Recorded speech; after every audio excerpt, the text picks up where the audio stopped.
તો યુટ્યુબ જોઈ fake ID બનાવી મહિલાને બદનામ કરનાર અભણ આરોપી વડોદરાથી ઝડપાઈ ગયો છે।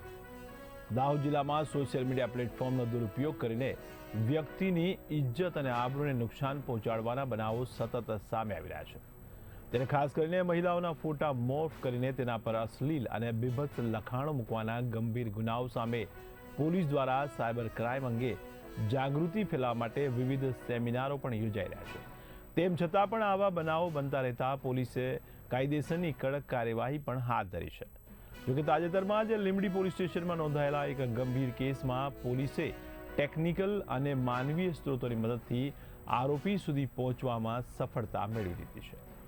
આ ગુનાની તપાસ પીઆઈ એચ.વી.સી. સારા, હેડ કોન્સ્ટેબલ વિપુલભાઈ, કોન્સ્ટેબલ અશ્વિનભાઈ તેમજ આઈટી એક્સપર્ટ દશરથ ભરવાડ સહિતના પોલીસ સ્ટાફ દ્વારા હાથ ધરવામાં આવી હતી। તપાસ દરમિયાન પોલીસે ટેકનિકલ એનાલિસિસની 5મી લેયર સુધી ઊંડાણપૂર્વક તપાસ કરીને આ ગુનાના મૂળ સુધી પહોંચ્યો હતો। તપાસને આધારે વડોદરામાંથી નારણભાઈ કડવાભાઈ નામના ઈસમને ઝડપી પાડવામાં આવ્યો છે। જોકે પૂછપરછ દરમિયાન આરોપીએ ભોગ બનેલી યુવતીના નામે ખોટું ઇન્સ્ટાગ્રામ એકાઉન્ટ બનાવી તેના ફોટા પોસ્ટ કર્યા હતા અને તેમાં બીભત્સ ભાષાનો ઉપયોગ કરીને યુવતીને બદનામ કરવાનો પ્રયાસ કર્યો હોવાની કબૂલાત કરી લીધી છે।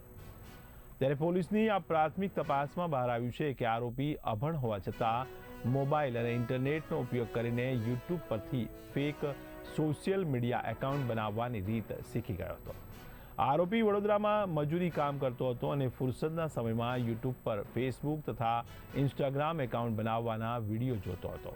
આ જાણકારીને આધારે તેણે ખોટી ઓળખ સાથે ફેક આઈડી બનાવી અન્ય લોકોના ફોટા અપલોડ કરી તેમને બદનામ કરવાના કૃત્યો આચર્યા હતા।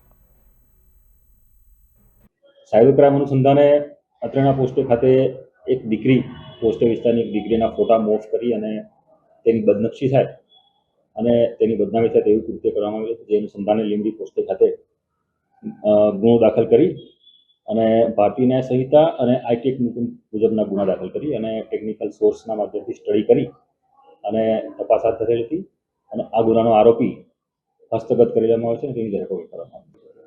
આ આરોપી ફેક આઈડી બનાવવા માટે યુટ્યુબનો ઉપયોગ કરેલો, યુટ્યુબમાં સર્ચ કરી અને યુટ્યુબના અલગ અલગ વિડીયો જોઈ અને તેણે આ કૃત્ય કરેલ છે। આપ બધાના માધ્યમથી હું તમામને વિનંતી કરીશ કે પોતાના બાળકો યુટ્યુબમાં શું સર્ચ કરે છે તેની પણ માહિતી રાખે અને બાળકોના ઉપર